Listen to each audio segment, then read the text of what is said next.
Welcome back to statistics. We've already seen that the kind of data we're dealing with in a statistical study is important, whether it's categorical data or quantitative data. And if it's quantitative data, whether it's continuous or discrete, those are all important matters.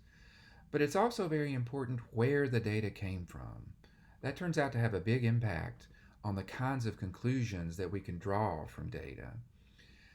There are two main sources of statistical data.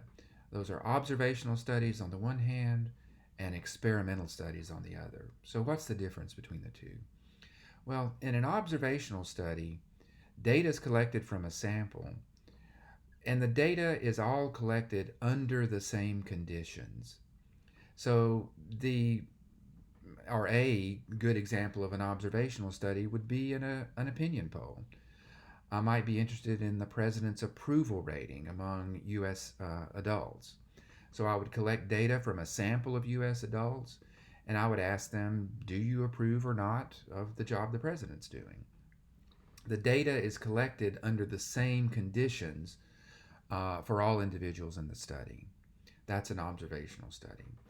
An experiment, on the other hand, is a situation in which data is collected from one or more samples, but the data are collected under different conditions.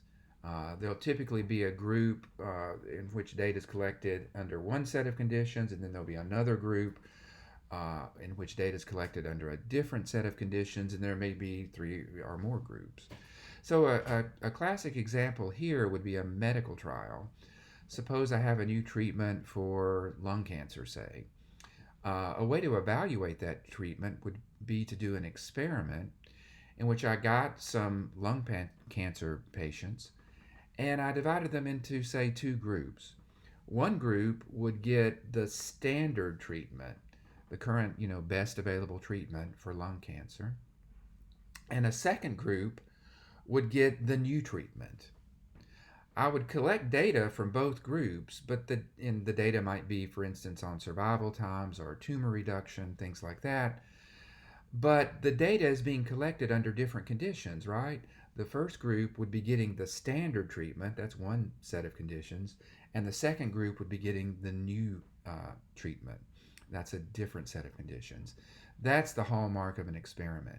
And then at the end, after the data is collected, we compare the two groups and see if if survival times, for instance, are better with the new drug and tumor reduction is greater, then I'd have good reason to believe that the new drug is a better treatment. That's the hallmark of an experiment. Data is collected under different conditions among the subjects. So let's take a look at what the ebook has to say here. Let's pop it open. And we're now in Module 2 of the ebook, Section 2.1a on observational studies and experiments. The key concepts are called out in a nice way at the beginning, of the section. Observational studies and experiments. And then, as usual, a host of examples are given. Let me just go through a couple of these. I actually like this first one, which is the better putter. The reason I like it is that we often think of statistical studies as sort of fancy things where people are walking around in white lab coats and with clipboards and doing very fancy things, and that's often the case, but they don't have to be. The statistical thinking is really it's sort of a refinement of a very natural way of thinking among human beings.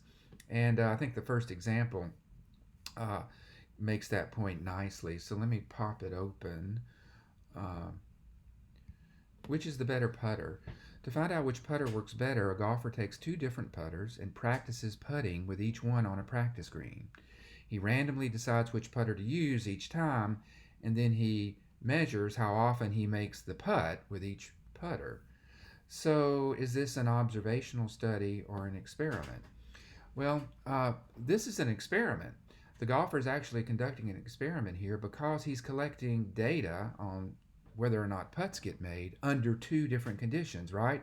Using the first kind of putter or using the second kind of putter.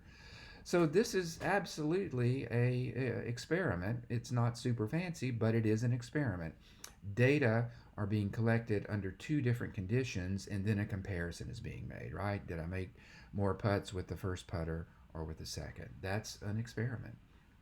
So that's an interesting example. I wanted to just hit one of the others in the text as well. Which one? Oh, yeah, new cookie. So, again, kind of a down home example. A local bakery wants to test customers' response to a new recipe. The workers put out a plate of new cookies, instructing customers to take a free sample and then fill out a card indicating whether they like the new cookie recipe. Is this an observational study or an experiment? Well, this is an observational study, right? All the respondents, the people who take the cookie and fill out the card, are giving their data under the same conditions. There's no uh, division of subjects into two different groups and collecting data under two or more different conditions. So this is an observational study. It's more or less like a poll, right? Do you like our new cookie recipe? And so this would be an observational study. There are a host of other examples in the section as usual, and I think reading through those will help you as you do the homework from this section. As always, let me know if you have questions, and take care, and we'll see you back here real soon.